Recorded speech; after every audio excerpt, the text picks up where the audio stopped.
Svi pričaju o bosanskom čudu Esmiru Bajraktareviću, ali prava istina o njegovom brutalnom usponu krije se hiljadama kilometara daleko od Balkana. Kako je Ivan Perišić u srcu Nizozemske potpuno potajno postao heroj iz sjene reprezentacije Bosne i Hercegovine i natjerao Sergeja Barbareza da ispravi nepravdu. Ovo je priča o tome kako je stari Vuk iskovao novu balkansku zvijezdu. Godinama je reprezentacija Bosne i Hercegovine očajnički tražila novu iskru. Tražila je igrača poteza koji jednim dodirom lomi utakmice i diže naciju na noge. I pronašla ga je u Esmiru Bajraktareviću. Ali ono što fudbalska Europa rijetko spominje jeste da se iza brutalnog napretka ovog bosanskog dragulja krije jedan Hrvat. Čovjek koji je potpuno neočekivano i bez ikakve pompe postao heroj iz sjene reprezentacije Bosne i Hercegovine, Ivan Perišić. Kada je Bajraktarević kao golobradi mladić stigao u PSV, donio je čisti ulični fudbalski vic iz Amerike. Ali za nemilosrdni evropski fudbal to nije bilo dovoljno. Nedostajala mu je taktička zrelost i ko zna u kojem bi pravcu otišao njegov razvoj da ga pod svoje nije uzeo prekaljeni gladijator.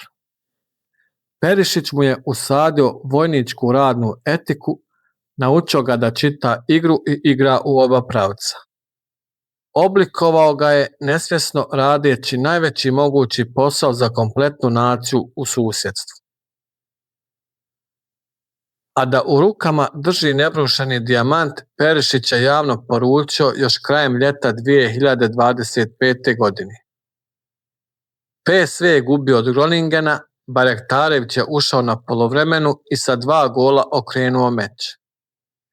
Nakon utakmice, stari Vuk je uzeo telefon i poslao jasnu, direktnu poruku selektoru Sergeju Barbarezu.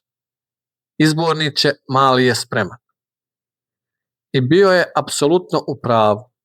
Samo 3 mjeseca kasnije u ključnoj utakmici kvalifikacija za svjetsko prvenstvo protiv Rumunije, Bajraktarević je primio loptu na desnom krilu i velemajstorski pogodio u same rašlje za pobjedu. Perišićevo predviđanje postalo je realnost. Mali je zaista bio spreman.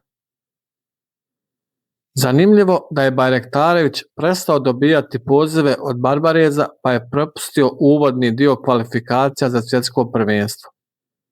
Ali reakcijom Perišića sve se promijenilo.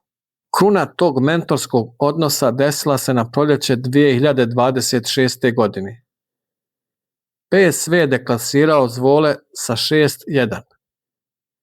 A Bajraktarević je odigrao meč života upisavši 2 gola i 3 asistencije. Perišić nije mogao da se suzdrži i Bajraktarevića je ponovo nazvao glavanja u objavi na Instagramu. U tom specifičnom sirovom balkanskom nadimku stalo je svo poštovanje, ponos i ljubav starijeg brata koji zna da je posao obavljen. Bajraktarević danas ne bi bio igračina od kojeg strepe odbrane, niti bi bio oštrica napada zmajeva da ga kroz fudbalsku džunglu nije proveo Perišić. Jednog dana kada Perišić napusti zeleni teren, pamtit će se njegovi klubski trofeji i uspjesi s reprezentacijom Hrvatske. Ali na jedan tiši, suptilniji način njegov doprinos cijenit će se i širom Bosne i Hercegovine. Jer nesebično usmjeravajući Bajraktarevića, Perišić je uradio ono što rade samo istinski šampioni.